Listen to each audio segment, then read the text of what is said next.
بسم اللہ الرحمن الرحیم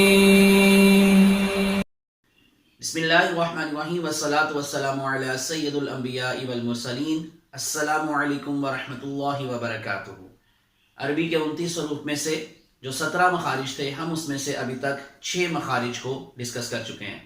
آج کے سبق میں انشاءاللہ آج ہم 7، 8، 9 اور نمبر 10 مخرج کو ڈسکس کریں گے۔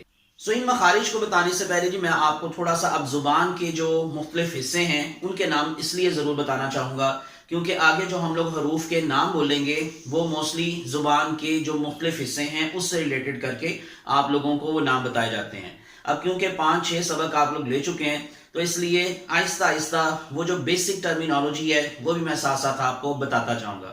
جیسے آپ کی زبان کا ایک وسط ایریا ہوتا ہے، ایک اس کے بالکل پیچھے ڈیپسٹ پارٹ جو ہوتا ہے اس کو ہم لوگ اس کی جڑ بھی کہتے ہیں۔ اس کو میں نے آپ کو حروف لہاتیہ بتاتے ہوئے بتایا تھا کہ وہ آپ لوگوں کا جو حروف لہاتیہ ہیں قاف اور کاف، ان کو ادا کرنے کے لیے اس کا استعمال کرنا ہوتا ہے۔ اسی طرح سے آج جو ہم لوگ مخرج نمبر 7 پڑھیں گے اس میں زبان کا جو وسط ہے، اور یہ وسط لسان کے نام سے مختلف آپ کو تجوید کی بکس میں اور اسی طرح سے مختلف جگہوں پر یہ نام لکھا نظر آئے گا۔ لسان ہم عربی میں زبان کے لیے لفظ استعمال کرتے ہیں، تو وسط لسان کا مطلب زبان کا درمیان والا حصہ۔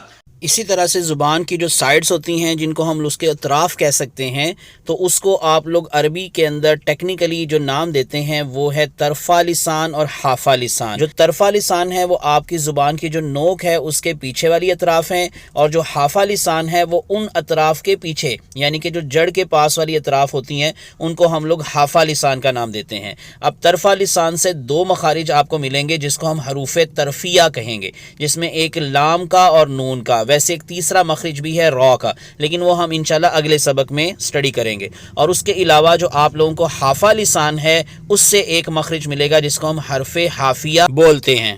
حروف شجریہ جو ہیں وہ وسط زبان سے ادا ہوں گے جب آپ کا وسط زبان کا ایریا اوپر والے تالو کے ساتھ درمیان میں اٹیچ ہوگا۔ ہم لوگ جیم، شین اور یا، وہاں سے یہ 3 حروف کو ادا کریں گے۔ یہاں پر آپ لوگوں کو ایک مخرج ملے گا جس کو ہم حرف حافیہ کہیں گے، کیونکہ ایک ہی حرف ہے تو اس وجہ سے ہم حروف کا لفظ استعمال نہیں کریں گے، اب ہم حرف حافیہ اس کو بولیں گے، اور وہ ہے غاد۔ اب یہ جو میں نے جیسے بولا یہ تھوڑا سا مشکل مخرج ہے۔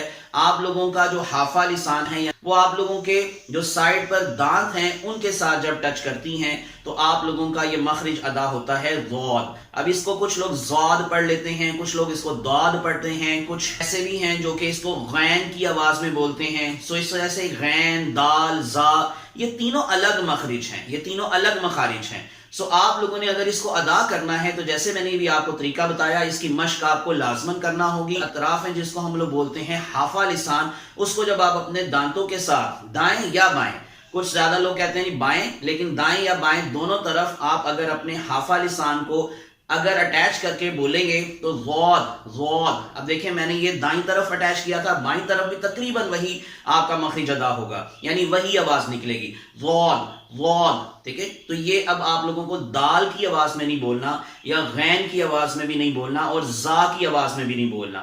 یہ صرف اور صرف بچوں کو آسانی سے سمجھانے کے لیے یا ان کو آسانی سے بتانے کے لیے کچھ لوگ ان کو دال، غین اور زا اس کی مخرج سے ادا کروا دیتے ہیں، لیکن جو اصل اس کا مخرج ہے وہ ہے غاد۔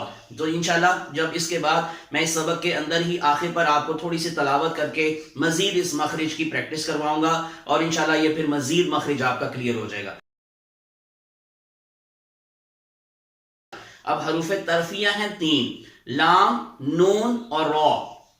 ان کو ادا کرنے کے لیے بڑی سمپل سی بات ہے، یہ زیادہ مشکل مخارج نہیں ہے۔